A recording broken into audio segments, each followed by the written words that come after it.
నమస్తే friends. Kuwait airport నుంచి breaking news వచ్చింది. కువైట్ ఉప ప్రధాని షేక్ ఫహాద్ అల్ యూసఫ్ గారు కువైట్ ఇంటర్నేషనల్ ఎయిర్పోర్ట్ ని ఈ రోజు అయితే సందర్శించారు. 2 రోజుల క్రితం కువైట్ ఇంటర్నేషనల్ ఎయిర్పోర్ట్ లో ఆయిల్ ట్యాంకర్ల వద్ద డ్రోన్ దాడి జరగడంతో అక్కడ పెద్ద ఎత్తున అగ్ని ప్రమాదం అయితే జరిగింది.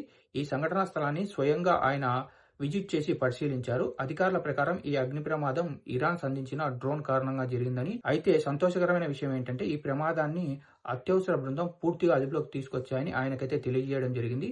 ఈ సందర్శన సమయంలో ప్రధానమంత్రితో పాటు ప్రముఖ అధికారులు కూడా ఉన్నారు. అందులో హమూద్ ముబారక్ అల్ హమూద్ అల్ సబా గారు మరియు తలా మహమూద్ అల్ రోమి గారు పాల్గొన్నారు. వీరు మొత్తం ఎమర్జెన్సీ రెస్పాన్స్ సిస్టమ్ ఎలా పనిచేసిందో, ఫైర్ ను ఎలా కంట్రోల్ చేశారో అడిగి తెలుసుకోవడం అయితే జరిగింది.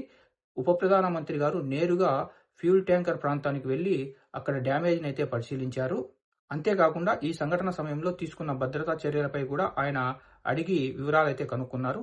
ఈ సందర్భంగా కువైట్ నాయకత్వం తరపున ఆయన శుభాకాంక్షలు అయితే తెలియజేస్తూ మిసాల్ అల్ అహ్మద్ అల్ జాబిర్ అల్ సబా మరియు సబాల్ ఖాలిద్ అల్ అహ్మద్ అల్ సబా గారి పేర్లనైతే ప్రస్తావించారు. అగ్నిమాపక సిబ్బంది, భద్రతా బృందాలు వేగవంతంగా స్పందించి మంటల్లో అదుపులోకి తీసుకురావడాన్ని ఉప ప్రధానైన షేక్ ఫహాద్ అల్ యూసఫ్ గారు ప్రశంసించారు.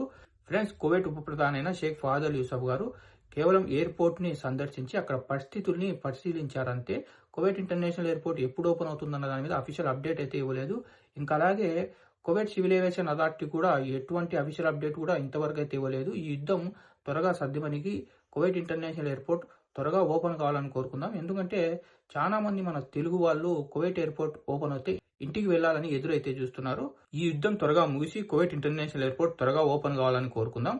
ఇలాంటి అఫీషియల్ అప్డేట్స్ నేను మీ ముందుకు తీసుకొస్తుంటాను. అవి మిస్ కాకుండా ఉండాలనుకుంటే మన గల్ఫ్ ఎక్స్పర్ట్ తెలుగు ఛానల్ని సబ్స్క్రైబ్ చేసుకుని బెల్ బటన్ ఆన్లో పెట్టుకోండి.